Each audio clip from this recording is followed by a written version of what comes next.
अब आप कैलाश पधारने की कृपा करें पिताश्री। वहाँ माता पार्वती आपके दर्शन के लिए व्यग्र हो रही हैं। अब आप भी कैलाश चलकर देवी पार्वती की व्यग्रता को शांत करें। आपकी इच्छा पूर्ण होगी। परमेश्वर भवनाथ शिव की जय हो। ओम नमः शिवाय, ओम नमः शिवाय, ओम नमः शिवाय, ओम नमः शिवाय, ओम नमः शिवाय, ओम नमः शिवाय, ओम नमः शिवाय, ओम नमः शिवाय, ओम नमः शिवाय, ओम नमः शिवाय, ओम नमः शिवाय, ओम नमः शिवाय। भगवान भोलेनाथ की जय, माता पार्वती की जय, शिव पार्वती की जय। देवी, अब अपना रोष शांत करो। भवनाथ शिवलिंग की उत्पत्ति से भविष्य में असंख्य भक्तजन धर्म भाव और शिव साधना में लगेंगे तथा अपना कल्याण करेंगे। गिरनार पर्वत पृथ्वी तल का अत्यंत पवित्र स्थल माना जाएगा और समस्त पुण्यों का फल भवनाथ के दर्शन तथा स्वर्ण रेखा नदी के स्नान से प्राप्त होगा। देवी, भवनाथ में तुम्हें भी हमारे साथ ज्योति रूप में विराजमान रहना होगा। हाँ देवी पार्वती, आपका भवनाथ में विराजना भक्तों के लिए हर्षपूर्ण होगा। भक्तगण, आप दोनों के दर्शनों से धन्य हो जाएंगे। मैं आप सभी की इच्छा का सम्मान करते हुए भवनाथ में भगवान शिव के साथ सदा सदा के लिए विराजमान रहूंगी। भगवान शिव और माता पार्वती की भगवान शिव और माता पार्वती की। तो ऋषिगण एवं भक्तगण, इस सत्य को आप जान लें कि जो भी प्राणी रेवताचल गिरनार क्षेत्र की यात्रा करके भवनाथ महादेव के दर्शन एवं पूजन करता है, उसके समस्त पापों का नाश हो जाता है एवं भवनाथ की कृपा से वो भवबंधन से मुक्त भी हो जाता है।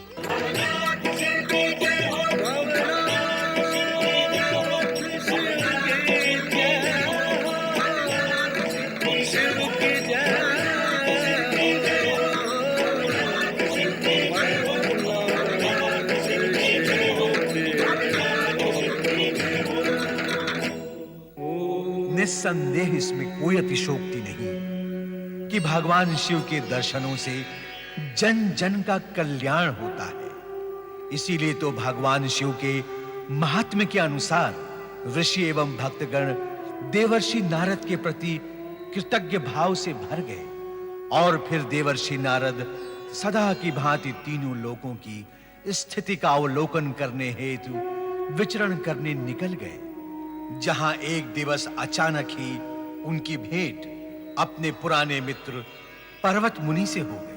नारायण नारायण। मित्र नारद, मित्र पर्वत, जय जय ब्रह्मदेव। अरे चोटी का क्या हुआ? तुम ही बताओ मित्र, अधिक समय तक चोटी पर कौन रह सकता है? नारायण नारायण, जिसका उद्देश्य पवित्र हो वो चोटी पर अवश्य रह सकता है, किंतु मैं तुम्हारे चोटी की बात कर रहा हूँ। पृथ्वीवासियों से मैंने बात सुनी थी कि चलते चलते एड़ियां घिस जाती है, किंतु मैंने ये कभी नहीं सुना और देखा कि आकाश गमन करते करते चोटी भी घिस जाती है। ऐसा तो कुछ नहीं है मित्र। तो फिर कैसा है मित्र? जैसा है वैसा बताओ। तुम तो जानते हो मित्र क्या? कि मैंने तुम्हारा ही रूप, भेष, मुद्रा व आचरण का अनुसरण करके तुम्हारी ही भांति त्रिदेव का कृपा पात्र बनने का प्रयत्न किया और नहीं बन सका। मुझे लगा कि मेरी लंबी चोटी मुझे तुमसे भिन्न करके ब्रह्मदेव से दूर किए हुए है, इसलिए मैंने चोटी का केंद्रीयकरण कर लिया। अति का केंद्रीयकरण तो जगत के हित में होता है मित्र पर्वत। अच्छा किया तुमने। लगता है अब तुम्हें परमपिता ब्रह्मा जी के दर्शन शीघ्र ही हो जाएंगे। मित्र नारद, तुम तो इस सत्य को भली भांति जानते हो कि मैं परमपिता ब्रह्मा जी के दर्शन को न जाने कब से उत्कंठित, उत्सुक और व्याकुल हूं। देवगुरु बृहस्पति ने भविष्यवाणी की थी कि आज तुमसे भेंट अवश्य होगी और तुम मुझे ब्रह्मलोक ले जाओगे। किंतु तुम परमपिता ब्रह्मा जी के दर्शन के लिए इतने व्याकुल क्यों हो? इसलिए कि मुझे वहां का कार्य सौंपा गया है। कार्य? कैसा कार्य? देवराज इंद्र ने देवगुरु बृहस्पति से पूछा कि बहुत समय से किसी असुर ने स्वर्ग पर आक्रमण नहीं किया है, क्या यह स्थिति ऐसी ही बनी रहेगी? तब देवगुरु ने कहा कि इस विषय में पूर्ण सत्य तो ब्रह्मा जी ही बता सकते हैं। अतः देवगुरु ने इस कार्य का दायित्व मुझे सौंपा है। मैं चाहता हूं इस कार्य को पूर्ण कर मैं देवगुरु की प्रशंसा प्राप्त करूं। अवश्य करो, किंतु इतना पुनः स्मरण कर लो कि परमपिता ब्रह्मा जी ने तुम्हें ब्रह्मलोक में प्रवेश ना करने का आदेश दिया था। परंतु पहले, आज तो स्थिति भिन्न है। नारायण नारायण। स्थिति के विषय में मैं विशेष नहीं जानता, किंतु गुरु बृहस्पति के आदेश और इच्छा को सर्वोपरि मानकर मैं ये अपना परम कर्तव्य समझता हूं कि मैं तुम्हें ब्रह्मलोक तक पहुंचाने का प्रयास करूं। आओ मेरे साथ। नारायण नारायण। मित्र पर्वत, अब तुम मेरे साथ ब्रह्मलोक में प्रवेश करने का प्रयास करो। यदि परमपिता ब्रह्मा जी की इच्छा और आदेश नहीं हुआ तो तुम यहीं ठहर जाओ, मैं भीतर प्रवेश कर जाऊंगा। और यदि ऐसा भी नहीं हुआ, समझ गया मित्र, सारी स्थिति समझ गया। मुझे तो विश्वास है कि इस बार ब्रह्मदेव मुझे रोकेंगे नहीं। फिर भी तुम मेरा हाथ थामकर मुझे भीतर ले चलो। आओ।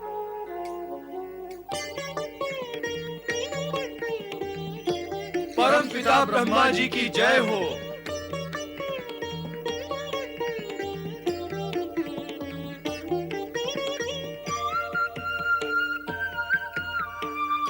अरे, किंतु माता सरस्वती गई कहां? इस प्रकार वे ब्रह्मलोक को एकाकी छोड़कर कहीं जाती तो नहीं? अब वे हैं ही नहीं, तो उनकी चर्चा व्यर्थ है। विचारणीय तो ये है कि अब करें क्या? मैं भी यही सोच रहा हूं। सोचो मत, कुछ करो। तुम ब्रह्मदेव के मानस पुत्र हो। उनके चरणों को स्पर्श करके उन्हें झकझोरो। हो सकता है परमपिता इस समय श्री हरि विष्णु की भांति गहन निद्रा में लीन हो। तुम्हारे झकझोरने से जाग उठेंगे। नारायण नारायण। ऐसी अशिष्ट और अनाधिकार चेष्टा मैंने कभी की तो नहीं, किंतु मित्र पर्वत, तुम्हारे लिए ये साहस मुझे जुटाना ही होगा।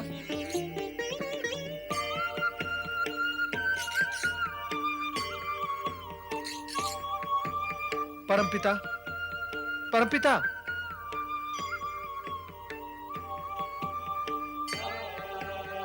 परमपिता, कृपया कर अपनी आंखें खोलें, हमारे सम्मुख देखें। परमपिता, परमपिता, कृपया आप आंखें खोलें। परमपिता तो मूर्तिवत अचल हो गए हैं, और ऐसे में माता सरस्वती कहाँ गई? देवी पार्वती, कहाँ हैं आप? कहाँ हैं आप देवी पार्वती? प्रणाम स्वीकार करें शिव शंकर।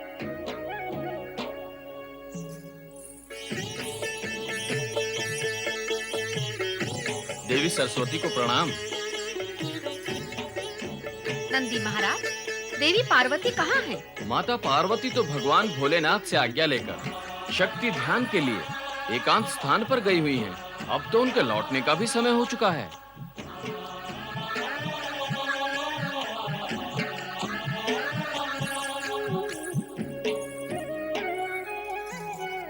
महादेव, ब्रह्मदेव अचानक अचल हो गए हैं।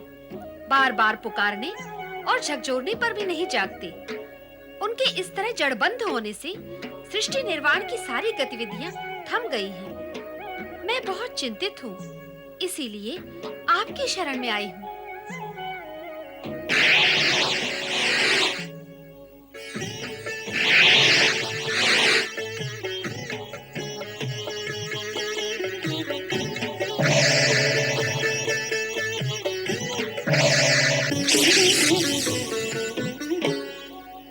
ब्रह्मदेव, ब्रह्मदेव, आंखें खोले ब्रह्मदेव। जागृत हो जाए ब्रह्मदेव। ब्रह्मदेव,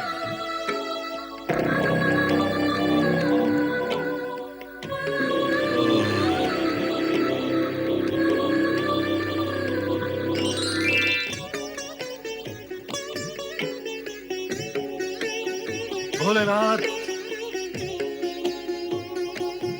प्रणाम सर्वेश्वर। आप प्रथम बार ब्रह्मलोक में पधारे हैं। यहाँ आपके दर्शन पाकर मैं धन्य हो गया भोलेनाथ। धन्य तो यहाँ आकर हम भी हो गए हैं, किंतु वो प्राणी कैसे धन्य होंगे जो आपकी बनाई हुई सृष्टि में रहते हैं।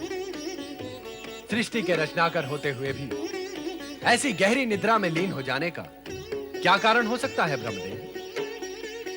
देवी सरस्वती आपका ये मूर्तिवत रूप देखकर व्यग्र हो उठी थी। ओम नमः शिवाय। ओम नमः शिवाय का जाप करते करते मैं इतनी गहरी निद्रा में कैसे तल्लीन हो गया, ये मैं स्वयं भी नहीं जानता प्रभु। आपका इस प्रकार निद्रा में चले जाना कोई साधारण घटना नहीं है। इसके मूल में अवश्य ही भविष्य का कोई संकेत छिपा हुआ है। वो संकेत शीघ्र ही उजागर होगा, अतः आप सावधान रहें।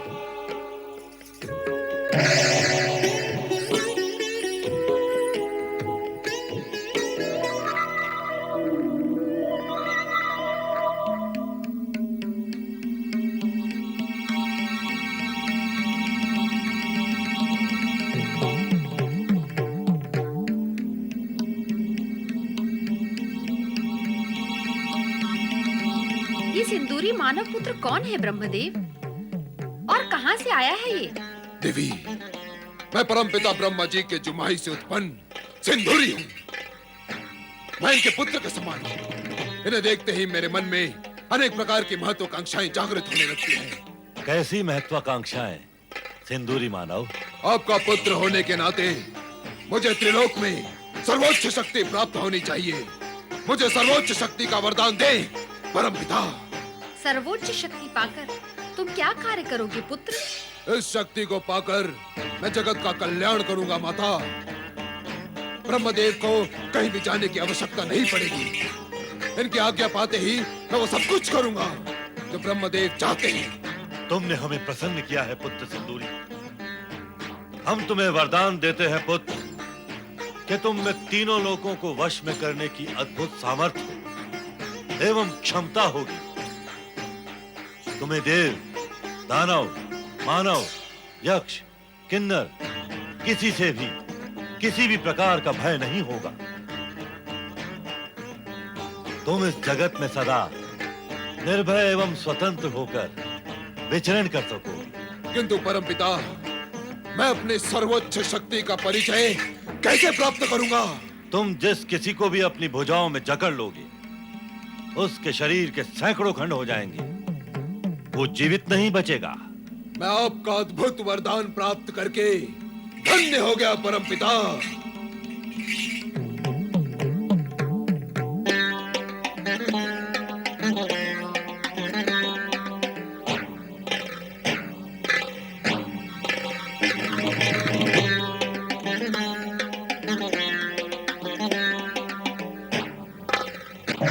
विचित्र ढंग से उत्पन्न इस विचित्र प्राणी को मनवांछित वरदान देकर आपने ठीक नहीं किया ब्रह्मदेव। जिस प्रकार भस्मासुर ने शिव शंकर से वरदान पाकर घोर संकट खड़ा कर दिया था, वैसा ही संकट ये भी खड़ा कर सकता है।